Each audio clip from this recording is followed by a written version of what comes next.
कम से कम उनके हाथ में गणेश की मूर्ति से को हटा करके, त्रिशूल को हटा करके चंद्रशेखर के कारण आज उनके हाथ में संविधान तो आया है। तो मैं मायावती जी को भी धन्यवाद करता हूं। नमस्कार दोस्तों, मैं राहुल नागपाल और आप देखना शुरू कर चुके हैं हमारा YouTube चैनल जिसका नाम है बोल 85। भारत के संसद भवन में नवनिर्वाचित सांसदों का शपथ ग्रहण समारोह चल रहा है। 50 से ज़्यादा सांसदों ने जय भीम के नारे को गुंजायमान संसद भवन में कर दिया। नई संसद भवन में पहली बार ओथ सेरेमनी हुई है, यानी शपथ ग्रहण समारोह हुआ है। पहली बार सदन में लोग चुन करके आए हैं नई संसद भवन में, और पहली बार आज़ाद भारत में 18वीं लोकसभा के चुने हुए सांसदों द्वारा पहली बार 50 से अधिक सांसदों ने हाथ में संविधान लेकर के जय भीम के नारे के साथ अपनी शपथ को कंप्लीट किया है। आखिरकार क्या वजह है जो बाबा साहब डॉक्टर अम्बेडकर इतने ज़रूरी हो गए? तो मैं इसके पीछे थोड़ी सी आपको और एक दो बातचीत बता देता हूँ। 2015 में, मई 2015 में भीम आर्मी भारत एकता मिशन नामक एक संगठन का गठन हुआ, जिसका गठन चंद्रशेखर और उनके कुछ साथियों ने किया था।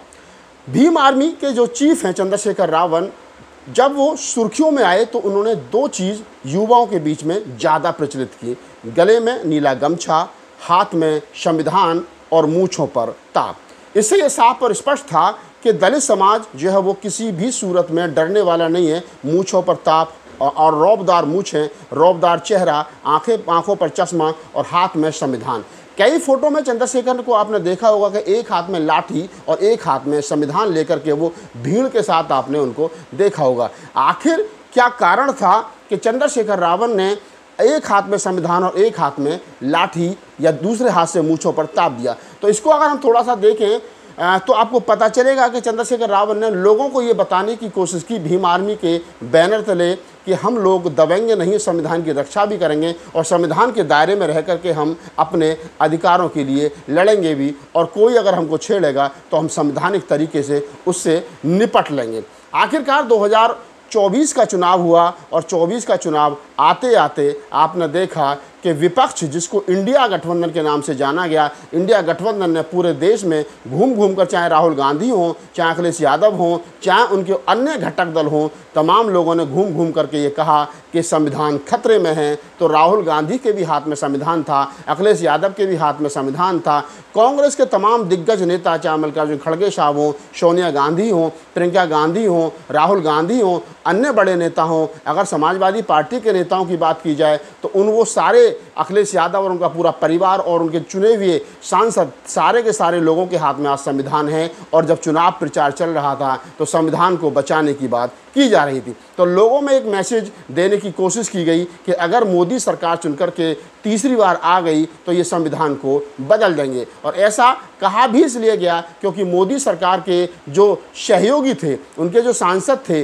उनके जो सांसद प्रतिनिधि थे, विधायक प्रतिनिधि थे और बड़े बड़े नेता, चाहे प्रधानमंत्री की वित्त समिति के चेयरमैन विवेक देवराय जी हों, चाहे अनंत कुमार हेगड़े मिनिस्टर हों, चाहे अयोध्या से जो सांसद का चुनाव लड़ रहे थे, उन्होंने कहा कि हमको 400 सीट दीजिए, हम संविधान बदलेंगे। तो बीजेपी का ये कहना कि हमको 400 सीट दीजिए, हम संविधान बदल देंगे, इसी को हथियार बनाया इंडिया गठबंधन ने। और संविधान बचाने के लिए चंद्रशेखर रावण ने जो शुरुआत की थी 2015, 16, 17 में, हाथ में संविधान और मूंछों पर ताप, और संविधान को बचाने के लिए भीम आर्मी रोड पर थी। ठीक चंद्रशेखर को कॉपी करते हुए राहुल गांधी, अखिलेश यादव और तमाम उनके घटक दलों के हाथ में संविधान और संविधान को बचाने की बात वो कर रहे थे। उसका परिणाम भी मिला। उत्तर प्रदेश जैसे बड़े सूबे में अखिलेश यादव की पार्टी, समाजवादी पार्टी, सबसे ज़्यादा अपने राजनीतिक काल में सबसे ज़्यादा सांसद जिताने में सफल हो पाई। 37 सांसद अखिलेश यादव की समाजवादी पार्टी को मिले। इससे पहले 2004 में 35 लोकसभा सीटें समाजवादी पार्टी मुलायम सिंह यादव जी के नेतृत्व में जीत चुकी थी। आखिरकार सर्वश्रेष्ठ प्रदर्शन करते हुए समाजवादी पार्टी के 37 और कांग्रेस के 6 सांसद उत्तर प्रदेश से जीते, और कांग्रेस संविधान बचाने की बात करते करते 44 से 99 और 100 सीट के पार 100 सीट के आसपास हो गए। अखिलेश यादव 5 से 37 हो गए। तो इंडिया गठबंधन को बड़ा फ़ायदा मिला। उधर जिस चंद्रशेखर के बारे में मैंने आपको स्टार्टिंग में कहा, वो चंद्रशेखर नगीना से चुनाव लड़ते हुए खुद लगभग 1,51,000 वोट से चुनाव जीत गए। अब जब सांसद सब जीत करके सदन पहुंचे तो जैसा मैंने बताया इस वीडियो के स्टार्टिंग में कि 50 से ज़्यादा सांसदों ने जय भीम के नारे को गुंजायमान संसद भवन में किया। उधर कुछ लोग बीजेपी के हर हर महादेव तो कुछ और भी नारे लगा रहे थे। वहीं बरेली से जीते हुए सांसद ने हिंदू राष्ट्र, जय हिंदू राष्ट्र की बात की, जो कि गैर संवैधानिक था, जिसका इंडिया गठबंधन के सारे घटक दलों ने विरोध किया। अब मैं थोड़ी सी बात आपको और बता देता हूँ। आपने बहुत सारी तस्वीर बहुजन समाज पार्टी की सुप्रीमो बहन कुमारी मायावती जी की देखी होंगी, जिनमें सतीश चंद्र मिश्रा अन्य ब्राह्मण नेताओं के ब्राह्मण द्वारा किए गए आयोजित ब्राह्मण सम्मेलन में सतीश चंद्र मिश्रा और बहुत सारे साधु संत बहन कुमारी मायावती जी को गणेश की मूर्ति भेंट कर रहे हैं, हाथी भेंट कर रहे हैं, त्रिशूल भेंट कर रहे हैं और मायावती जी उनको स्वीकार कर रही हैं।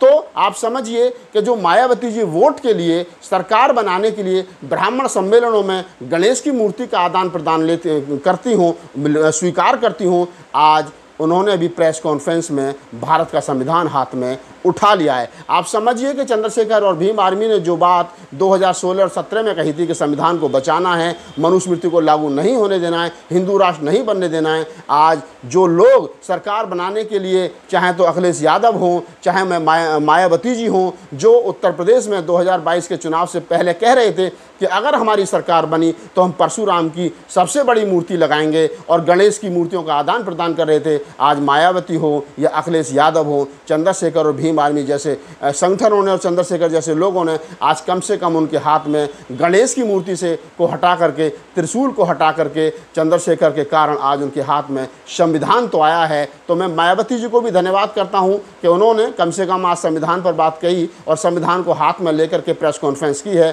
तो अगर उधर संसद भवन के अंदर 37 सांसद जो समाजवादी पार्टी के जीत करके आए हैं, वो सारे के सारे लोग संसद भवन में संविधान को लेकर के पहुँचे, संविधान की जो कॉपी है उसको हाथ में लेकर के पहुँचे। कहीं ना कहीं ये मैसेज देने की कोशिश की कि संविधान को बचाना है और संविधान के दायरे में रह करके लड़ाई को लड़ना है। अब मैं एक बात और अपने तमाम दर्शकों को बता दूं कि आखिरकार ऐसा हुआ क्यों है। ये सच्चाई है कि बीजेपी के बड़बोले नेताओं ने लोगों के दिमाग में ये बात तो डाल दी थी कि अगर बीजेपी 400 पार आई तो संविधान को मिटा देगी या ख़त्म कर देगी। ना ही ख़त्म करेगी तो इतना कमज़ोर ज़रूर कर देगी कि उसका होना या ना होना किसी फ़ायदे का नहीं रहेगा। ऐसे में जब मायावती जी के ऊपर ये आरोप लगा कि वो बहुजन समाज पार्टी जो है मायावती जी की, वो भारतीय जनता पार्टी की बी टीम के रूप में काम कर रही हैं और उनको कोई लेना देना नहीं है ना संविधान से और ना लोकतांत्रिक ढांचे से, तो जब विपक्ष ने इंडिया गठबंधन बनाया और उन्होंने संविधान को बचाने की बात की तो तमाम दलित, मोस्ट बैकवर्ड, और तो और मुसलमान, सारे लोग, जिसको अखिलेश यादव ने नारा दिया पीडीए यानी पिछड़ा, दलित और अल्पसंख्यक, पीडीए एक मंच पर आए तो फिर कहीं ना कहीं मोदी सरकार जो है वो कमज़ोर हुई। मान्यवर साहब कांशीराम एक बात कहते थे कि इस देश के बहुजनों के लिए मजबूत नहीं मजबूर सरकार चाहिए। आज कांशीराम साहब की वो बात सही साबित हुई है। मोदी सरकार तीसरी बार बनी तो ज़रूर है लेकिन वो मजबूत नहीं है, मजबूर सरकार है। नरेंद्र मोदी सरकार को चलाते वक्त एक हाथ से सरकार को चलाएंगे तो दूसरे हाथ से चंद्रबाबू नायडू और नीतीश कुमार को साधने की कोशिश करेंगे। हालांकि सारे तमाम बड़े मंत्रालय बीजेपी ने अपने पास रखे हैं और उन्होंने लोकसभा अध्यक्ष भी अपना बना लिया। तो मैं तमाम उन सांसदों को बधाई देता हूं, खासतौर से चंद्रशेखर आज़ाद को, जिन्होंने हाथ में संविधान लेकर के शपथ ली और कहा नमो बुद्धाय, जय भीम, जय संविधान, जय विज्ञान। ये बड़ी बात है क्योंकि जो आदमी जैसा होता है वैसी बात भी करता है। सदन में चंद्रशेखर जीत करके गए हैं, हमारी शुभकामनाएं उनके लिए। और वो तमाम सांसद और तमाम वो राजनीतिक दल जो संविधान बचाने की बात कर रहे थे, हमें उम्मीद है कि वो संविधान को बचाएंगे, लोकतांत्रिक ढांचे को बचाएंगे और मायावती जी के हाथ में संविधान दोबारा लौट करके आया गणेश की मूर्ति के बजाय। मैं उनको भी बधाई देता हूँ। इस पूरी बातचीत के बारे में आपकी क्या प्रतिक्रिया है, हमें कमेंट सेक्शन में बताइए। धन्यवाद।